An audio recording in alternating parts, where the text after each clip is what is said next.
Olá, seja muito bem-vindo, seja bem-vinda a mais um culto de vídeo da Paróquia Evangélica da IACLB de Nova Petrópolis. Estamos reunidos em nome de nosso Deus, que é Pai, Filho e Espírito Santo. Amém. A palavra do apóstolo Paulo em Filipenses 1:7 nos diz: eu trago vocês no coração, seja nas minhas algemas, seja na defesa e confirmação do Evangelho, pois todos vocês são participantes da graça comigo. Filipenses 1:7. Sim, eu disse antes, estamos reunidos. Reunidos à distância. Mas esta forma de culto não pode ser a única forma, a principal forma para você, meu caro irmão, minha cara irmã, desenvolver a tua espiritualidade, a tua vida com Deus e a tua vida com irmãos e irmãs é muito importante. Este culto em vídeo não substitui o culto na sua comunidade, a comunhão de pessoas, o brilho no olhar, olho a olho, o seu sorriso, junto, em comunhão, ali onde você faz parte. Participe da sua comunidade, seja participante como os filipenses foram com o apóstolo, participantes da graça, do cuidado com o apóstolo, da vida em comunidade naquele local. Nós oramos.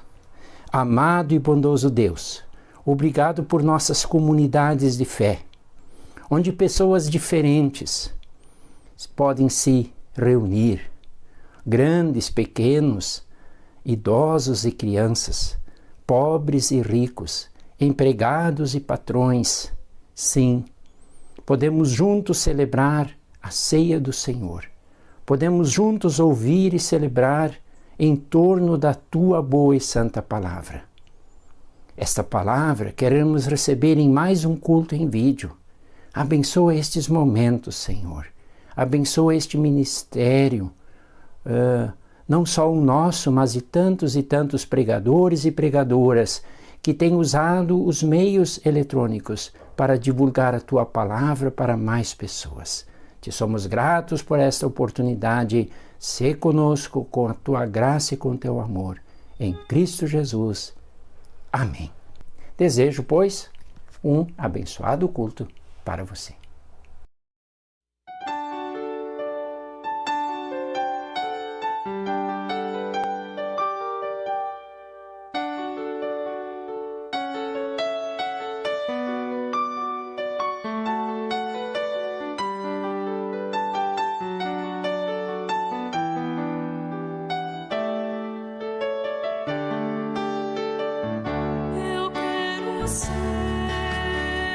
Senhor,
Que a graça e a paz do nosso Senhor Jesus Cristo esteja conosco ao ouvirmos e meditarmos nas suas palavras. A pregação deste domingo, a pregação deste final de semana, está baseada no livro do profeta Amós, capítulo 8, versículos 4 a 7, onde nós lemos: Escutem vocês que maltratam os necessitados e exploram os humildes aqui neste país.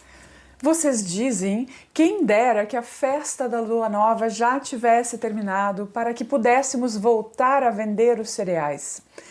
Como seria bom se o sábado já tivesse passado. Aí começaríamos a vender o trigo de novo, cobrando preços bem altos, usando pesos e medidas falsos e vendendo trigo que não presta. Os pobres não terão dinheiro para pagar as suas dívidas, nem mesmo os que tomaram dinheiro emprestado para comprar um par de sandálias. Assim, eles se venderão a nós e serão nossos escravos. Portanto, o Senhor, o Deus a quem o povo de Israel louva, faz este juramento: Nunca esquecerei aquilo que o meu povo tem feito. Até aqui, palavra do Senhor. Bem, o profeta Amós foi um tanto diferente dos outros profetas do seu tempo.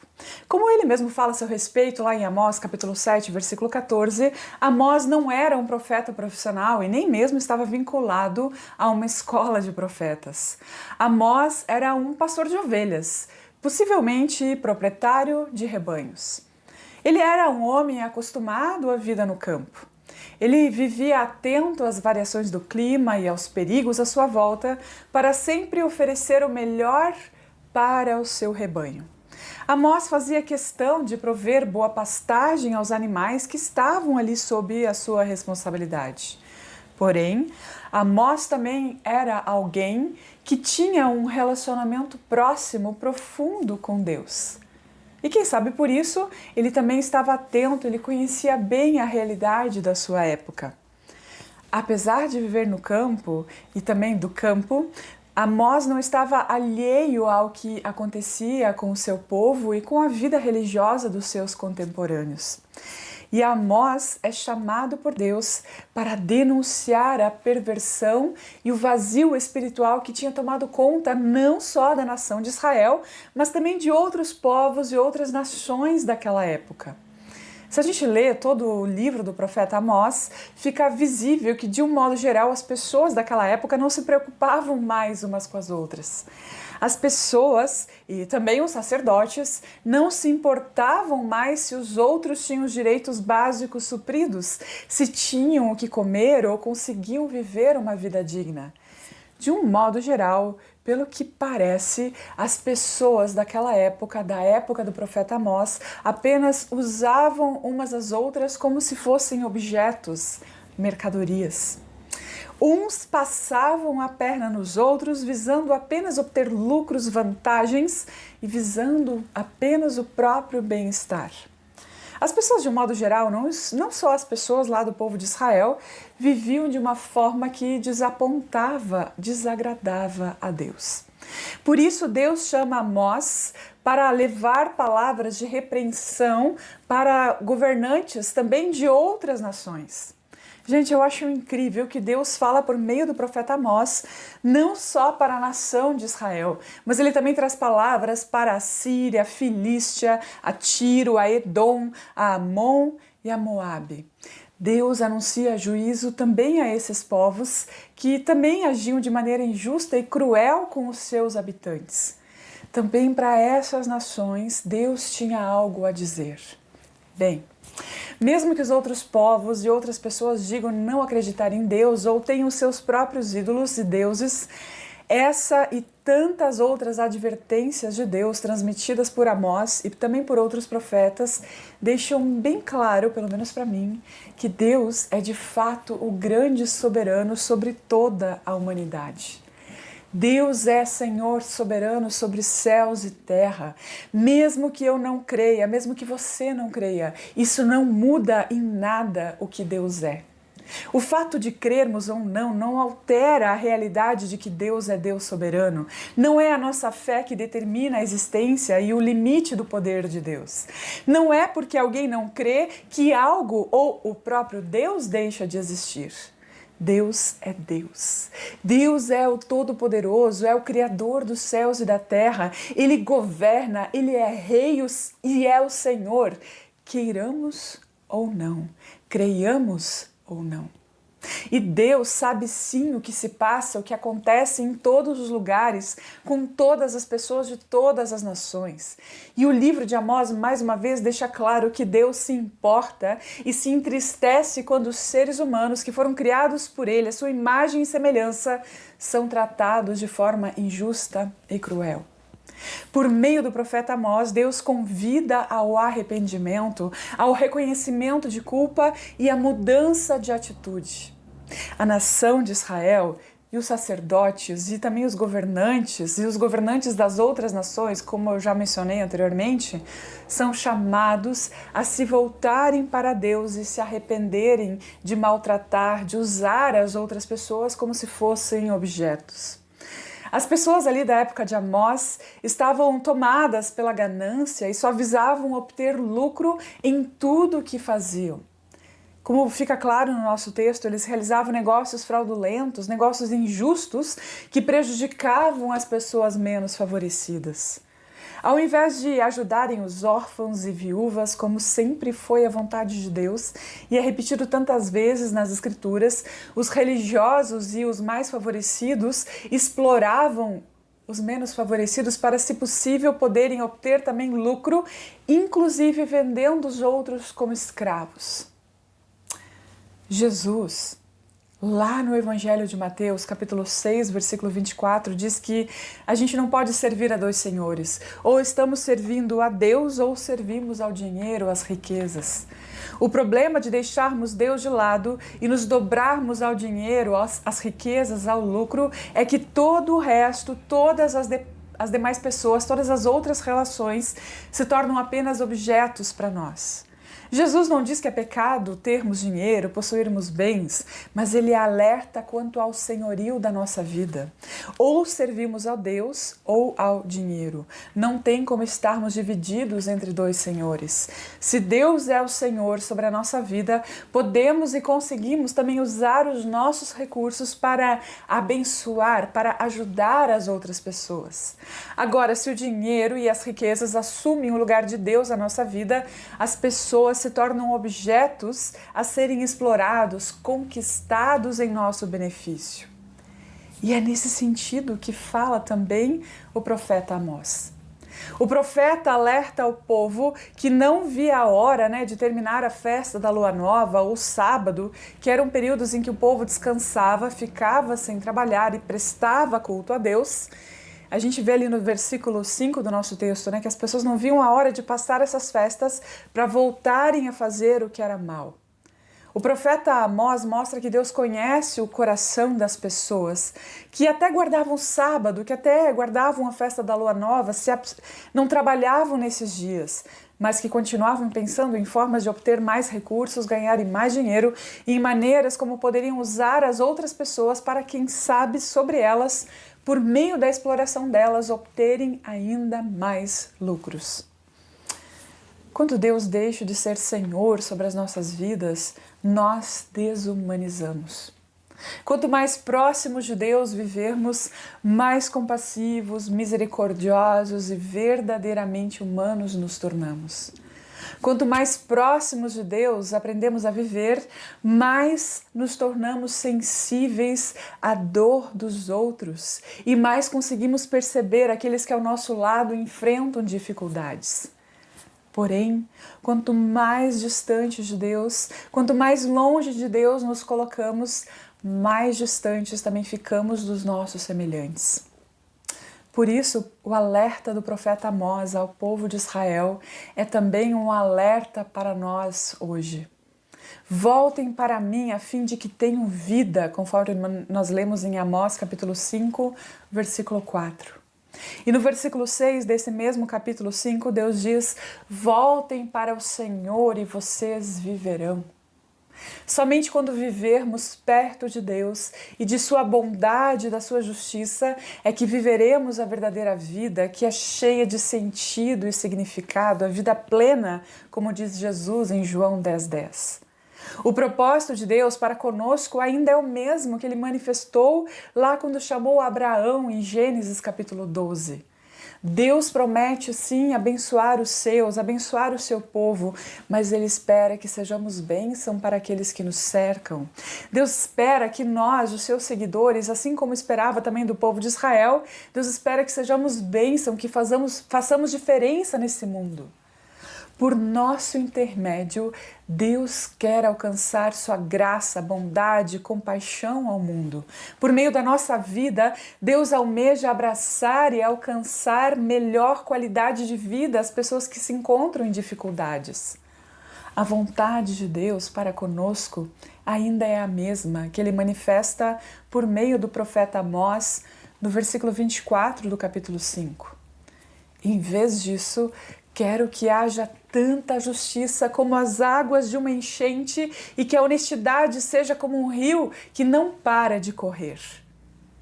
Deus espera que nós, os seus seguidores, vivamos e possamos nos comportar com justiça, honestidade e integridade.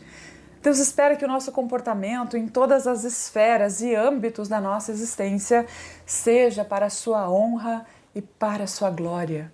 Toda a nossa vida, todas as nossas atitudes precisam ser para a honra e glória do nosso Deus. Tudo o que fizermos deve ser em honra e louvor ao Deus que nos criou. Não podemos esquecer que por meio de Cristo nós já recebemos muito mais do que merecíamos. Cristo, por meio da sua morte na cruz, já nos deu o perdão, já nos deu salvação, já nos concedeu a vida eterna. Então, por já termos sido agraciados, é que podemos servi-lo e servir ao nosso próximo. Por já sermos agraciados e muito abençoados, podemos abençoar e servir. Nós não fazemos o bem aos outros, nós não vivemos de maneira exemplar para alcançar algo de Deus. Mas Deus nos chama para vivermos de acordo com sua vontade, para sermos bênção, porque já fomos agraciados por Jesus Cristo. Deus tinha escolhido a nação de Israel para, por meio dela, abençoar todas as demais nações. Deus havia prometido tornar o povo próspero, mas que ele se tornasse também bênção para que as outras nações prosperassem. Mas sempre de novo o povo se afastava de Deus, se aproximava dos ídolos e agia contra os propósitos que Deus tinha para eles. Mas Deus sempre de novo, por meio dos profetas, precisava chamar o povo de volta. E se o povo se arrependesse, se ele voltasse o coração novamente para Deus, eles seriam perdoados.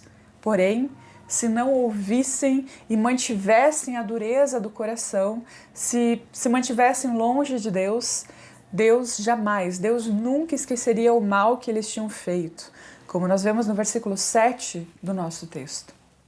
É muito interessante que o arrependimento gera completamente outra atitude em Deus. Quando nós nos voltamos a Deus, quando nós acolhemos a sua palavra e em arrependimento procuramos permitir que Ele mude o nosso comportamento, a promessa é que Deus se esquece dos nossos pecados. Nós vemos isso em Isaías 43:25, que diz: "Mas eu mesmo sou Deus e por isso perdoo os seus pecados e os esqueço."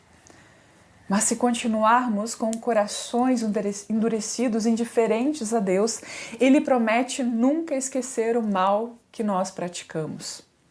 Por isso, voltemos o nosso coração ao Senhor, escutemos a sua palavra, confessemos os nossos pecados, busquemos força para mudar o nosso comportamento. Deixemos que as palavras de Deus penetrem nossos corações, nossas mentes e que as palavras do Senhor produzam transformação do nosso comportamento. Que o nosso coração seja inteiramente do Senhor. E com o coração próximo ao dele, sejamos também bênção para todos os que nos cercam. Sejam vocês, sejamos nós, bênção para as pessoas que estão à nossa volta. que nós possamos reconhecer as muitas bênçãos que Deus tem derramado sobre nós e que assim possamos, do nosso jeito, com a nossa vida, com tudo o que fizermos, ser bênção, fazer a diferença neste mundo, na nossa cidade, no lugar onde Deus nos colocou. Que Deus abençoe ricamente a tua vida e seja você uma bênção por onde quer que você andar. Amém.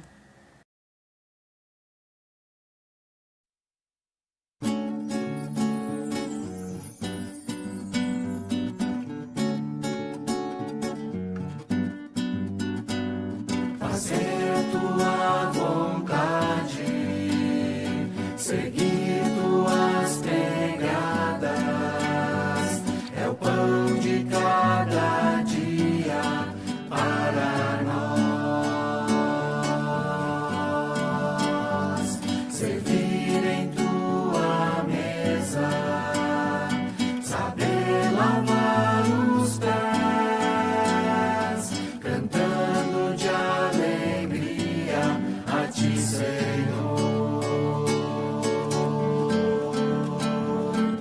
Como tu fizeste, Senhor, nós queremos fazer tua vontade, ó Pai, transforma em nosso querer tua vontade. Como tu fizeste, Senhor, nós queremos fazer tua vontade, ó Pai, transforma em nosso querer tua vontade.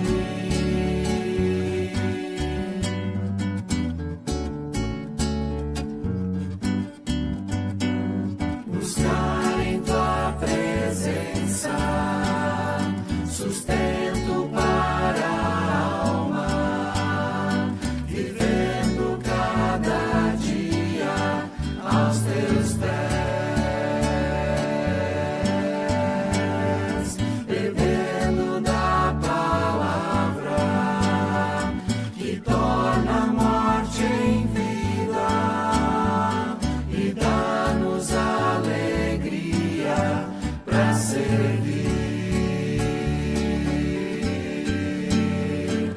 Como tu fizeste, Senhor, nós queremos fazer tua vontade, ó Pai, transforma em nosso querer tua vontade. Como tu fizeste, Senhor, nós queremos fazer tua vontade, ó Pai, transforma em nosso querer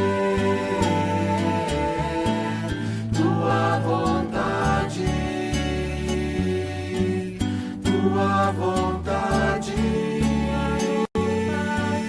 tua vontade.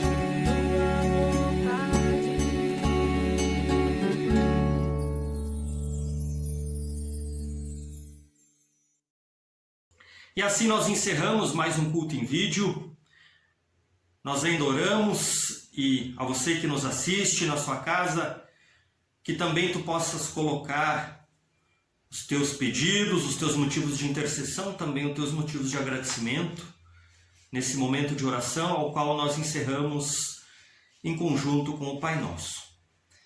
Querido amado Deus, queremos te louvar e te agradecer por mais uma semana que se findou. Obrigado, Senhor, porque a tua mão poderosa, amorosa, nos trouxe até aqui com segurança. E assim iniciamos mais uma semana na tua presença, Senhor, reconhecendo que somos dependentes do teu amor, da tua graça, do teu perdão. E que ao longo dessa semana, Senhor, possamos viver a cada dia na certeza, Senhor, de que não é mais um simples dia, mas é um dia que tu planejou, que tu preparou para a nossa vida, antes mesmo do nosso nascimento.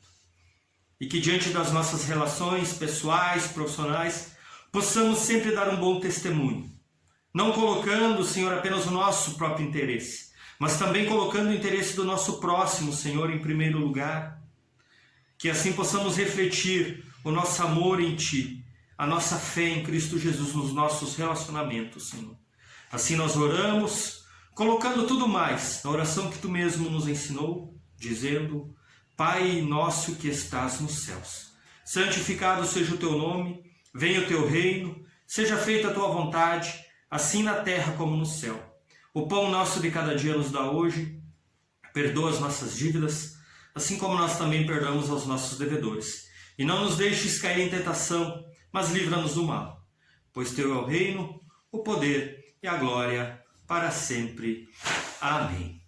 E assim nós ainda queremos receber a bênção do Senhor, que o Senhor Deus te abençoe e te guarde, que o Senhor Deus esteja sobre a tua vida te abençoando, que o Senhor Deus esteja abaixo de ti firmando os teus passos, que o Senhor Deus esteja à tua frente te guiando e direcionando, que o Senhor Deus esteja ao teu lado te livrando e assim te abençoe o Deus triuno, que é Pai, Filho e Espírito Santo. Amém. Tenham todos uma abençoada semana, fiquem na paz do Senhor.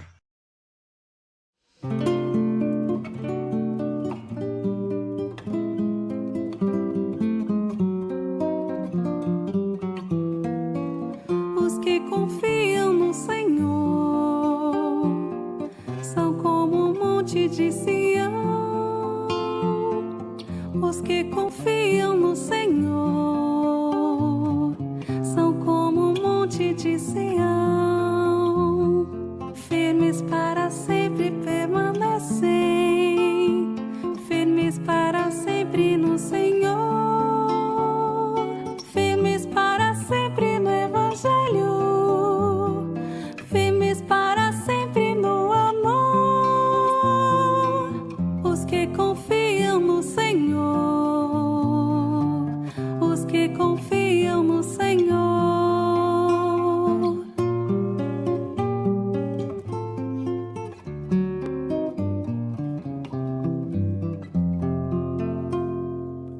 Os que esperam no Senhor, suas forças hão de renovar. Os que esperam no Senhor, suas forças hão de renovar. Sobem como águias para os montes, correm mesmo sem se fatigar, engajados pelo Evangelho, querem suas vidas ofertar. Os que esperam no Senhor, os que esperam no Senhor.